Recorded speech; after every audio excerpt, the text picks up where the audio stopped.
वसुदेवसुतं देवं कंसचाणूरमर्दनं देवकी परमानन्दं कृष्णं वन्दे जगद्गुरुं कृष्णं वन्दे जगद्गुरुं कृष्णं वन्दे जगद्गुरुम्।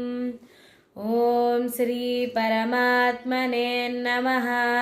श्रीमद्भगवद्गीता अथ प्रथमोऽध्यायः। धृतराष्ट्र उवाच धर्मक्षेत्रे कुरुक्षेत्रे समवेतायुयुत्सवः मामकाः पाण्डवाश्चैव किमकुर्वत सञ्जय। सञ्जय उवाच दृष्ट्वा तु पाण्डवानीकं व्यूढं दुर्योधनस्तथा आचार्यमुपसङ्गम्य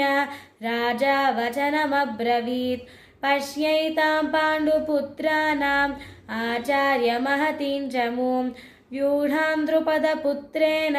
तव शिष्येण धीमता अत्र शूरा महेश्वासा भीमार्जुनसमायुधि युयुधानो विराटश्च द्रुपदश्च महारथः दृष्टकेतुश्चेकितानः काशीराजश्च वीर्यवान् पुरुजित्कुन्तिभोजश्च शैभ्यश्च नरपुङ्गवः युधामन्युश्च विक्रान्त उत्तमौजाश्च वीर्यवान् सौभद्रो द्रौपदेयाश्च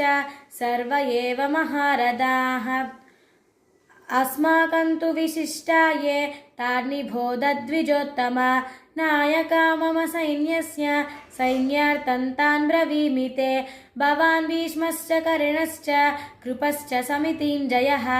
अश्वत्थामा विकर्णश्च सौमदत्तिस्तथैव च अन्ये च बहवः शूरा मदर्दे त्यक्तजीविताः नानाशास्त्रप्रहरणाः सर्वे युद्धविशारदाः अपर्याप्तं तदस्माकं फलं भीष्माभिरक्षितं पर्याप्तं त्विदमेतेषां बलं भीष्माभिरक्षितम् अयनेषु च सर्वेषु यथा भागमवस्थितान् भीष्ममेवाभिरक्षन्तु भवन्तः सर्व एव हि तस्य सञ्जनयन् हर्षन् कुरु वृद्धः पितामहः सिंहनादं विनद्योच्चैः शङ्खं ददुमौ प्रतापवान् ततश्शङ्काश्च भैर्यश्च वनवागगोमुखाः सहसैवाभ्यहन्यन्तु सशब्दस्तु मुलोऽभवत् ततः श्वेतैर्हयैर्युक्ते महति स्यन्दने स्थितौ माधवः पाण्डवाश्चैव दिव्यौ शङ्खौ प्रदध्मतुः पाञ्चजन्यं हृषीकेशो देवदत्तं धनञ्जयः पौण्ड्रं ददुमौ महाशङ्खं भीमकर्मावृकोदरः अनन्तविजयं राजा कुन्तीपुत्रो युधिष्ठिरः नकुलः सह देवश्च सुघोषमणिपुष्पकौ काश्यश्च परमेश्वासः शिखण्डी च महारथः धृष्टद्युम्नो विराटश्च सात्यकिश्च पराजितः द्रुपदो द्रौपदेयाश्च सर्वशः पृथिवीपते सौभद्रश्च महाबाहुः शङ्खं ददुमुः पृथक् पृथक् सघोषोधार्तराष्ट्राणां हृदयानि व्यधारयत् नभश्च पृथिवीं चैव तुमुलो व्यनुनादयन् अत व्यवस्थितां दृष्ट्वा धार्तराष्ट्रान् कपिध्वजः प्रवृते शस्त्रसम्पाते धनुरुद्यम्य पाण्डवः हृषीकेशो तदा वाक्यम् इदमाह महीपते अर्जुन उवाच सेनयोरुभयोर्मध्ये रथं स्थापयमेच्युत